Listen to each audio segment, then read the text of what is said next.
Welcome. This is my SongShare project. It's by Jason Isbell's tune, If We Were Vampires. All right. A little bit of background about Jason Isbell is that he's from a tiny town in Alabama called Green Hill. He grew up with not a whole lot, on his grandmother's farm, lived in a trailer, and didn't really have much. He hadn't considered himself poor, but at the same time, he didn't have a whole lot, but he had enough to get by. He's an American country singer-songwriter. I would put him more in the singer-songwriter category than in the country category. There's a couple reasons for this. His lyrical substance is of a quality that is different than your typical country tune.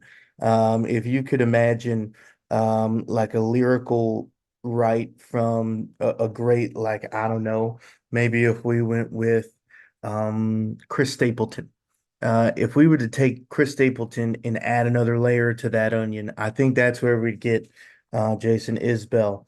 And he's a Grammy Award winner 6 times over. He actually won a Grammy Award for this particular tune in 2018. And we're going to see a picture of his Country Music Hall of Fame Museum in Nashville, Tennessee. He's got a little thing that is featured in there. So if you've never been there, you should go check it out. His stuff is there, and he prides himself in his songwriting and lyric ability. He's given many interviews about how there are only 12 notes in music. However, words are infinite. You can do infinite things with words. So that's where he likes to spend most of his time, and a lot of his focus is on his lyrical content. A little bit about the tune. It's written in like a reverse writing style for a typical love song. It starts off by stating everything that love is not, which kind of contradicts, or it's the contrary to what we typically see in love songs. The chorus feels like a pre-chorus, and that's because it doesn't quite resolve. And the fact that it doesn't resolve to that one chord, we never get that resolution. That's what gives this kind of a through-written feel. Bell writes like this in Cast Iron Skillet, another tune of his that he won a Grammy for. His featured manuscript of this particular tune in the Country Music Hall of Fame is right here. It's on he wrote this tune on a layover, and this is on a hotel piece of paper on their little notepad papers that they have in the rooms. I think it was Philadelphia when he wrote that. I think it might have been Philadelphia. The form of the tune, it is verse chorus. However, the third verse is absent. It is just the melody being played with instrumentation. There's no ripping guitar solo in it. I like this, particularly with a songwriter of this nature, because it almost gives the listener a chance to fill in their own verse or think about how what has already been discussed in the song can apply to their particular situation. The chorus ends in that 6-5-4 progression, so we never really make it to that one chord. And this is really interesting because there's a deceptive cadence to even get to that point. So it feels like it should go to the one chord again, but it goes to the 6, 5, and 4. And that lack of resolve, I think, is what leaves you listening for the next part. It's like, okay, well, what we in next? The melody heavily utilizes the application of ending on the third of whichever current chord is being played.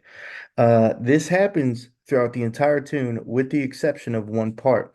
Whenever the chorus starts, knowing that this can't go on forever. The word can't goes up to an E, and that's being played over a B flat chord. So there we've got that like kind of flat five feeling there, right? We've got that blue note, if you will. But it doesn't sound quite like a blue note. It sounds like you're singing a major scale because that's exactly what he's doing through the key of F. All right, let's hop into it. I've highlighted some of his lyrics here. In the red, this is just striking because the whole tune starts off with it's not what it isn't, right? And later in the tune, we'll find out what the it is that he's talking about, and it's love. But let's listen to how it starts. Listen to how it starts with all the things that it isn't.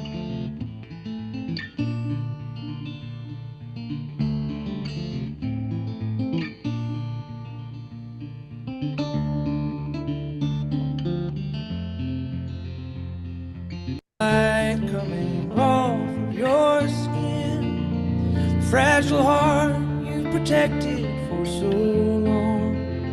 Right. So it's all these things that aren't exactly it's not that he doesn't love those things maybe in a relationship, but that's not the real reason that he cares about you so much. In the peach there, I've got highlighted in peach here some of his metaphoric writing that I took away from this particular tune. In the first verse, it says, "Nails leaving love's watermark." We all know what he's talking about there. But it does take a certain mindset to be able to put those things together, you know. So clearly this tune wouldn't be for a younger audience member. This is for the adult audience member to say, hey, I'm going to talk about these things on a very mature level. So he goes on to these blue things here, the questions like directions to the truth, right? These are the thought-provoking sentences or lyrics that I think were in there.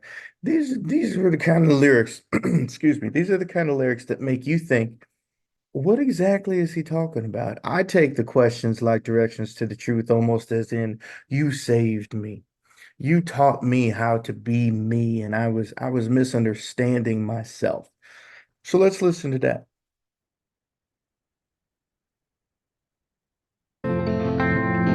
Your questions like directions to the truth. All right, and as soon as we've got all these things that love isn't, right? And it's just like, well, what is it then? And then here comes the chorus. I'd like to listen to the whole It's chorus. knowing that this can't go on forever. Likely one of us will have to spend some days alone. Maybe we'll get 40 years together. One day I'll be gone. One day you'll be gone. If we were van. Excellent, excellent chorus. Finally, we hear that the reason that I love you so much is because my time with you is temporary.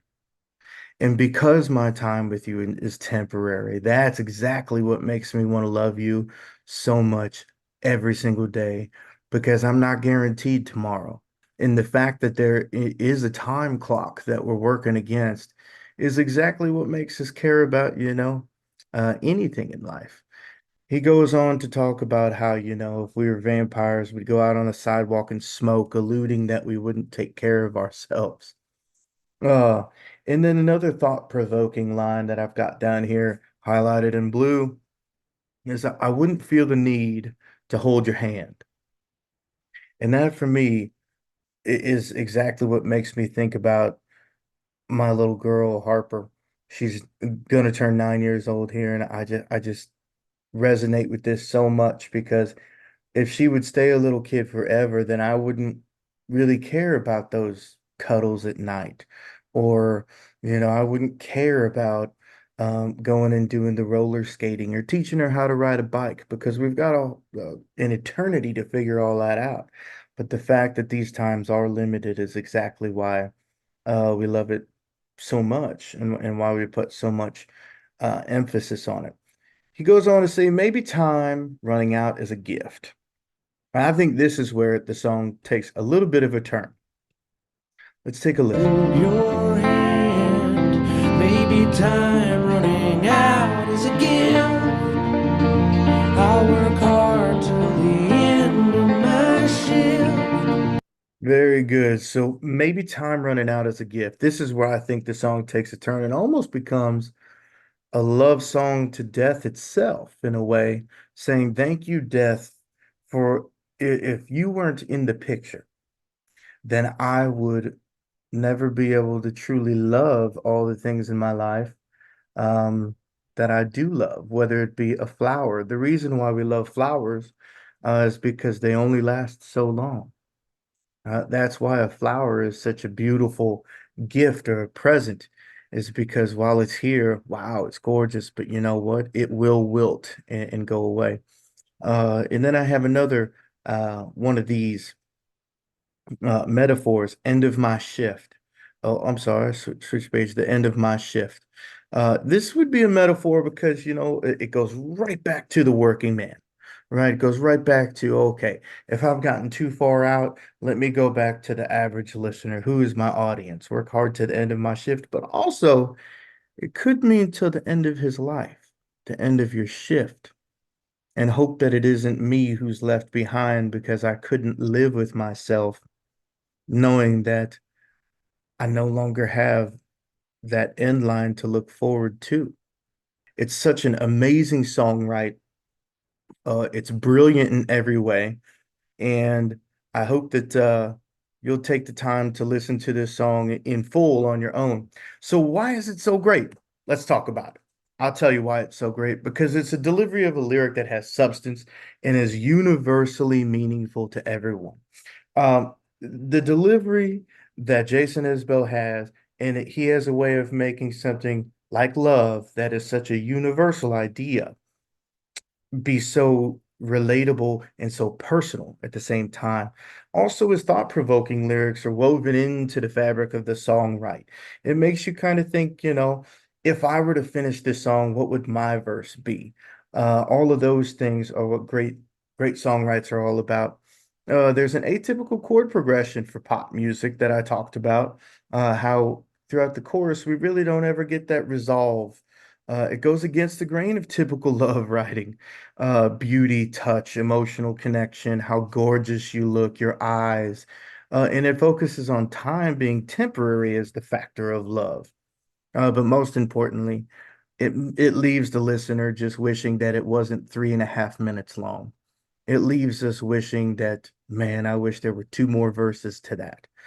So for those reasons is why I think this is a fantastic American song, right? And hopefully you learned a little something about Jason Isbell, and maybe you even found a new artist to follow, if you will. All right, so who knows? I don't know. I love Jason Isbell. Have a fantastic day, and happy Easter to all of you.